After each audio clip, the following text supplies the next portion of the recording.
শীতকালীন ফুল গাছের মধ্যে একটা খুব সুন্দর ফুল হলো ডায়ান্থাস। আমরা প্রত্যেকেই শীতকালে নানা রকম ফুল করেছি, তার মধ্যেও কিন্তু কিছু ডায়ান্থাস গাছ অবশ্যই অ্যাড করেছি।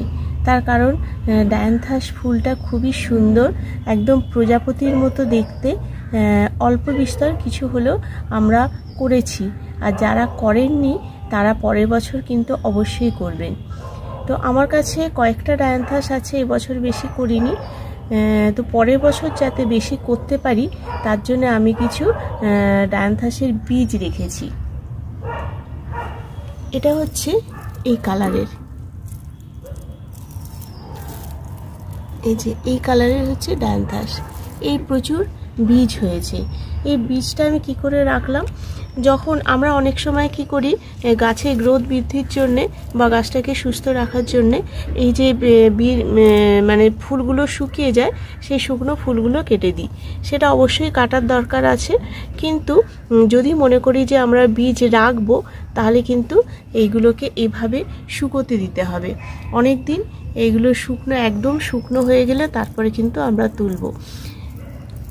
দেখুন এই যে বীজগুলো আছে, এই বীজগুলোর মধ্যে এই যে সিড পট, এই সিড পটের মধ্যে সবগুলোর মধ্যে যে বীজ আছে তেমন নয়। যেই ফুলগুলো ভালো করে পরাগায়ন হয়েছে সেই ফুলগুলোর মধ্যে কিন্তু বীজ পাওয়া যাবে। এর বীজ হচ্ছে খুবই ছোট ছোট, কালো কালো পোস্তদানার মতো। আমি দেখাচ্ছি একটু বীজ, এই যে এই শুকনো এই বীজগুলো কেটে নিয়ে তারপর আমি দেখাচ্ছি যে এর মধ্যে কি ধরনের বীজ আছে এবং আমরা এগুলো কিভাবে সংরক্ষণ করব। আমরা কিন্তু শুধু শীতটা এইভাবে বার করে নেব না, একেবারে ডগ থেকে কেটে নেব। কারণ এই যে শুকনো ডালপালা এগুলো যদি থাকে তাহলে এই গাছটা কিন্তু রাখা মুশকিল হয়ে যাবে। এই যে মাদার গাছ, এই মাদার গাছটাকেও কিন্তু আমরা রেখে দিতে পারি পরের বছরের জন্য। সেটা কিভাবে রাখবো সেটা আমি পরে আসছি, আগে আমি এই বীজগুলো কালেক্ট করে নিই। কিছুটা বীজ আমি কালেক্ট করেছি, কিছুটা আবার কাঁচা থেকে গেছে, সেগুলো একটু রোদে শুকনো করতে হবে। একদম ধুলোর মতো এর বীজ। এরকম একটা কন্টেনারে বা প্লাস্টিকের মধ্যে সামান্য একটু সাপ ফাঙ্গিসাইড দিয়ে এর মধ্যে রেখে ভালো করে এটা কিন্তু এভাবে এয়ারটাইট করে বন্ধ করে রেখে দিতে হবে।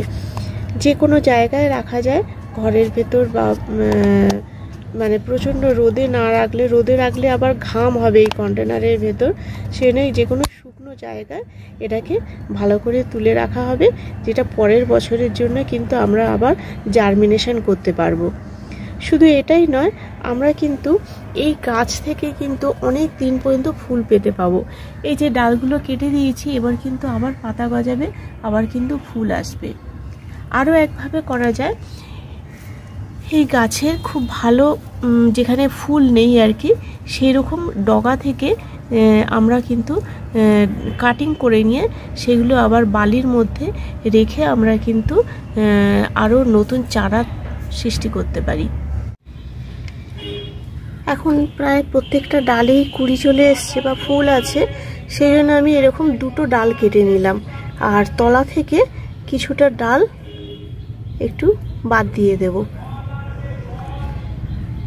এবার এটা এখানে একটু সামান্য হোল করে, যেভাবে চারা করা হয় আর কি সেরকম করে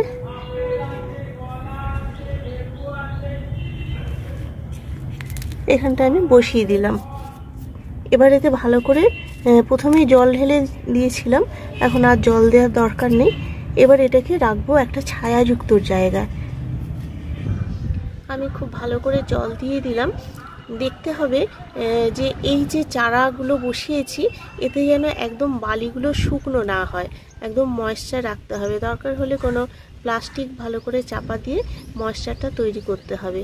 এইভাবে থাকলে তাহলে কিন্তু এর থেকে শিকড় বেরোনো সহজ হবে, এবং 15 দিন পরে আমি তুলে দেখব যে কতটা শিকড় হয়েছে। আপনারা এইভাবেই কিন্তু এই ডায়ান্থাসের চারা থেকে প্রচুর পরিমাণে গাছ তৈরি করতে পারেন। পরের বছর নার্সারিতে কখন পাওয়া যাবে সেই আশা না করে কিন্তু নিজেরাই এইভাবে আমরা এখন থেকে এগুলোকে সংরক্ষণ করে রাখবো এবং নতুন নতুন চারা তৈরি করব। আর যে মাদার গাছগুলো আছে সেগুলোও তো অনেক দিন পর্যন্ত ফুল দেবে এবং সেগুলোকে একটু সেমি শেডে রাখলে আর গরমের সময় ঠিকমতো জল দিলে তাহলে কিন্তু ওই গাছগুলোও কিন্তু পরের বছরের জন্য থেকে যেতে পারে। তাহলে বন্ধুরা আপনারা এইভাবেই পরের বছরের জন্য অনেক অনেক পরিমাণে চারা সংরক্ষণ করুন এবং সেগুলোকে বাঁচিয়ে রাখুন। আমার ভিডিও আজকে এ পর্যন্তই। দেখা হবে পরবর্তী ভিডিওতে।